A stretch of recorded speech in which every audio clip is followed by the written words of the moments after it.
Hey guys, Ernie here and welcome to the Paleo Hiker MD channel. Today we're going to kind of go back to our roots. We're going to look at an upright canister stove. It's been years since we've looked at a stove here on the channel. Oh, who are we kidding? We do stoves all the time. Let's check this one out.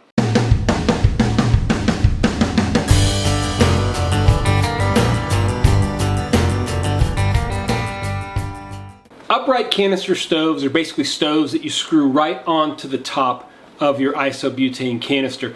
It really allows you to make compact designs, and they're very powerful. Upright canister stoves are very easy to collect, and they're really what got me into stoves and into stove testing. Now, for years, the BRS titanium stove, the Ultralight titanium stove, has kind of been the king of ultralight canister stoves, at least upright canister stoves. But I think this one might give it a run for its money. This is the Fire Maple FMS-116T.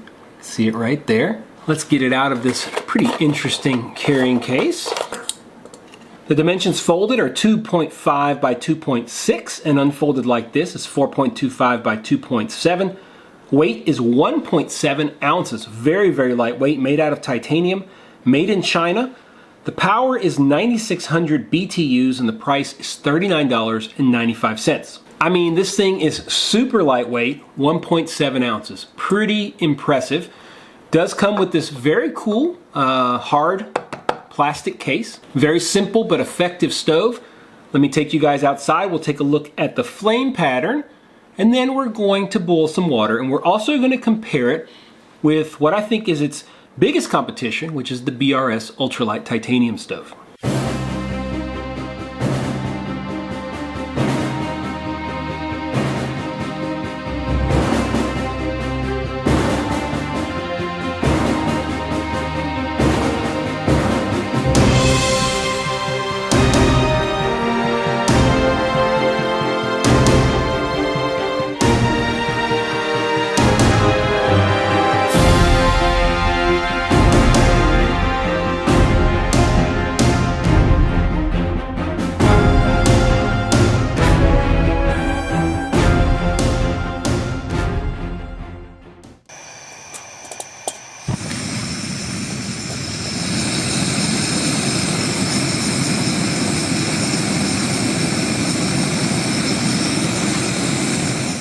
We got nice flame control. We can bring it down pretty nicely, quite low. Also note that the flame is very blue. It's really doing a good job of efficiently burning the fuel. As it comes into the colder air, you can see it get redder or orange, which is very typical. But that is the flame pattern of this Fire Maple titanium stove. Let's boil some water.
So there you have it. What a really cool stove. We're going to talk pros and cons. As far as pros go, it's ultralight. It cools very quickly after you use it because it's titanium. It's powerful. It's pretty wind resistant on its own without any kind of a windscreen. And it's got a pretty awesome case. Now I'm not saying you don't need some kind of wind resistance or windscreen, but we could see compared to the BRS that it was a huge change. As far as cons go, it's not cheap, okay? It's not a cheap stove, but it is an ultralight titanium stove.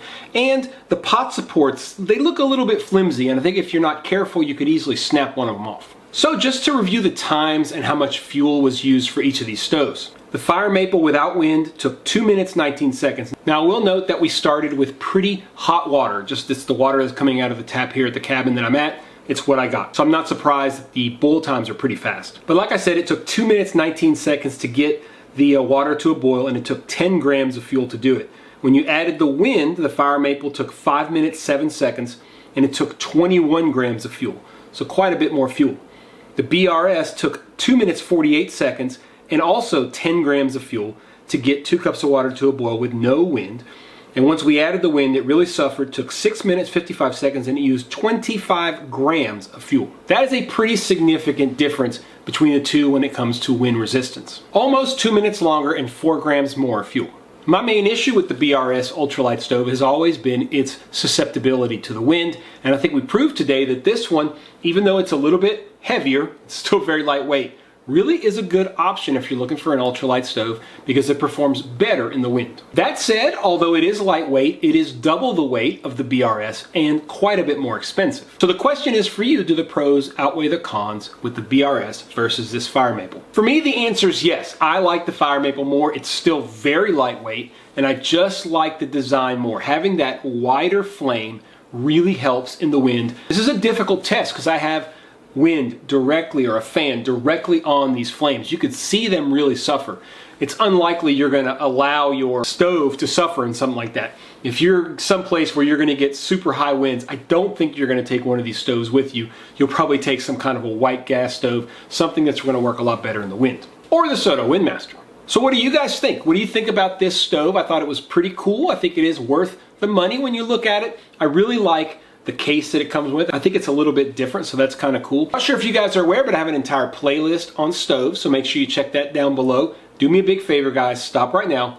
Hit that thumbs up down below. Really helps spread things across YouTube. It helps my channel a lot. So if you don't mind, hit that thumbs up. If you're not subscribed, hit the subscription button, and if you want to make sure you don't miss any videos, hit that notification bell, and you will be the first to know.